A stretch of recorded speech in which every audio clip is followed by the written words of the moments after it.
Balaghat police की hoc force team को बड़ी सफलता मिली है, जिसमें इनामी महिला नक्सली को गिरफ्तार किया है। महिला की 3 राज्यों की पुलिस को तलाश थी, जिसकी गिरफ्तारी पर मध्य प्रदेश, छत्तीसगढ़ और महाराष्ट्र की सरकार ने 14 लाख रुपए का इनाम घोषित किया था। नक्सलियों के खिलाफ बालाघाट जिले में पुलिस द्वारा लगातार सर्चिंग अभियान चलाया जा रहा है। इसी दौरान पुलिस को सूचना मिली थी कि महिला नक्सली छिपी हुई है। पुलिस को मिली सूचना के बाद चिचरंगपुर के जंगल में सर्चिंग अभियान चलाया गया।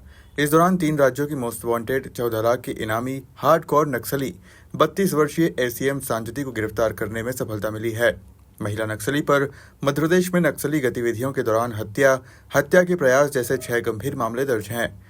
आईजी संजय कुमार ने बताया कि हॉक फोर्स की टीम ने महिला नक्सली के पास से पिस्टल, मैगजीन, कुल्हाड़ी और अन्य सामान बरामद किया है।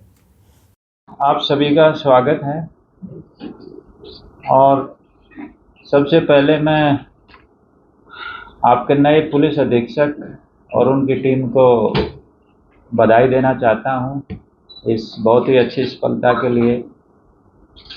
जैसा कि आप सभी लोग जानते हो, आपके नए वाले एसपी साहब को अभी मात्र 20 दिन हुए हैं, लेकिन जब से आए हैं पूरे जी जान से दिन रात काम कर रहे हैं और उसी का नतीजा है कि इतने कम समय में एक 14 लाख के इनामी नक्सली को पकड़ने में पुलिस ने सफलता हासिल की है। इसमें हमें कल की डेट में खबर मिल रही थी कि जो ये अपना एरिया है समनापुर बलगांव के आसपास का, कि यहाँ पे नक्सलियों की आमद रफ्त की सूचना हमें मिल रही थी। तो उसी सिलसिले में जो एसओजी बैयर है उस टीम को भेजा गया सर्चिंग के लिए, जिसके प्रभारी सब इंस्पेक्टर महेंद्र सिंह हैं। जब ये सर्चिंग कर रहे थे तो इनको पता लगा कि नक्सलियों का एक दल जो गांव परसा टोला है, कि परसा टोला में राशन पानी लेने आ सकता है। तो अकॉर्डिंगली जो हमारी सर्चिंग पार्टी थी उसको रीओरिएंट किया गया और परसा टोला एक ग्रुप 11 लोगों की पार्टी परसा टोला गांव के पास लगाई गई और दूसरी 12 लोगों की पार्टी उससे आधा किलोमीटर दूर जंगल में लगाई गई।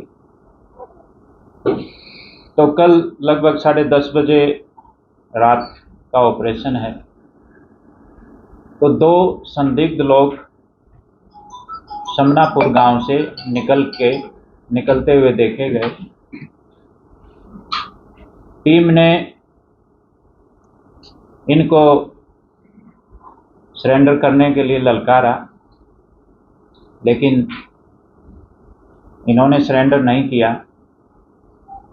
तो हमारे जो 4 लोग हैं, एक सब इंस्पेक्टर मंगरू उइके और कांस्टेबल मुनेंदर, हरेंद्र और विजय मर्सकोले, इन 4 लोगों ने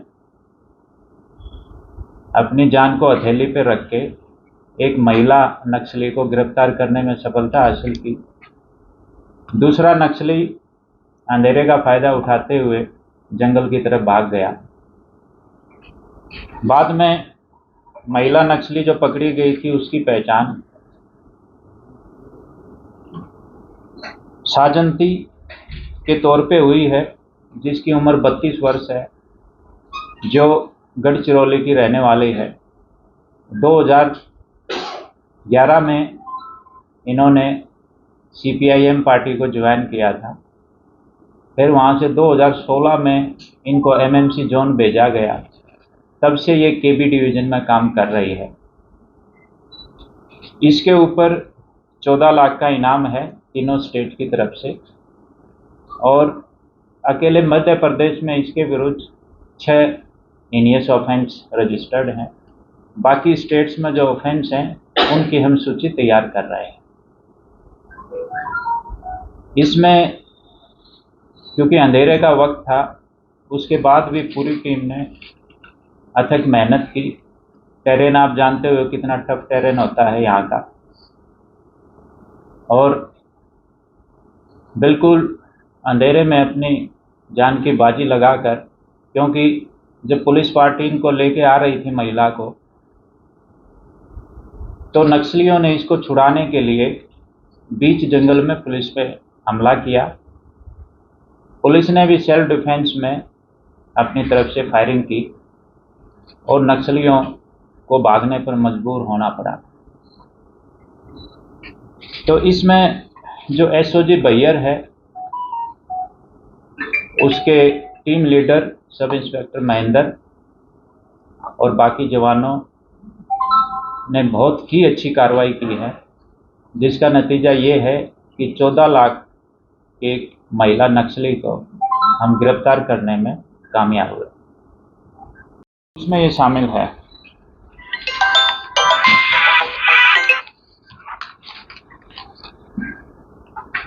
कैसा क्या रिकॉर्ड रहा है इसका, परिवार में कितने लोग हैं, क्यों पढ़ाई कितनी पढ़ी लिखी है? इसके माता पिता नहीं हैं, ये 2 बहनें और 1 भाई है, तो ये सबसे बड़ी थी। तो अभी तक की पूछताछ में जो आया है, तो नक्सली, इसका कहना है कि नक्सली इसको बलपूर्वक इनके घर से उठा के ले गए थे और तब से इसको उन्होंने दलम में रखा है। सर 30-40 जो राउंड फायर हुए थे, उसमें सर अपने पुलिस वालों को किसी प्रकार की चोट नहीं, पुलिस को नुकसान? हाँ, पुलिस को किसी तरह का कोई नुकसान नहीं है। सर जो नक्सली नहीं जो चले गया, उनके साथ में मेल था कि फीमेल था? वो मेल है, वो मेल है। एक समर नाम का है नक्सली, वो मेल, हाँ, जो फरार हो गया। सभी सिविल यूनिफॉर्म में थे या सिविल यूनिफॉर्म में थे, और किस तरह से गाँव वाला था? ये जो 2 व्यक्ति जो गांव में राशन लेने आए थे, ये सिविज में थे, यानी कि सिविल कपड़ों में थे, और बाकी जो नक्सली हैं वो रात के अंधेरे में, ड्रेस का तो अभी हम नहीं कंफर्म कर सकते क्योंकि काफ़ी अंधेरा था उसमें। सर पहले उनकी बात हो रही है, तो ये छत्तीसगढ़ में भी इनका ट्रेनिंग कैंप देखा जाता है, काफी बड़े स्तर पर लगता है कि वहाँ पर भी कभी ट्रेनिंग में असर नहीं है, कुछ आया है? ये 2011 में जो गढ़चिरौली में भर्ती हुई है, तो जब भी कोई इनका नया काडर भर्ती होता है तो उसमें भी ट्रेनिंग दी जाती है। फिर इनको एमएमसी जोन के लिए भेजा गया, तो ये 2016 में इनको भेजा गया।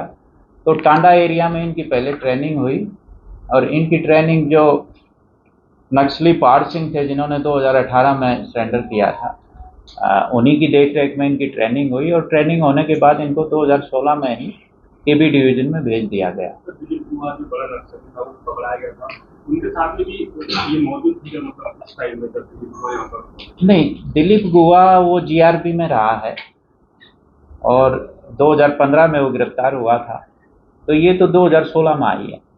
अरे 2022 में बनचौकी जामतेरा में जो एनकाउंटर हुआ था, उसमें गणेश मारा गया था, उससे कोई संबंध? हाँ, वो इसके पति थे। जो गणेश जामसेरा मारे गए थे, वो साजन पी के इस महिला नक्सली के पति थे।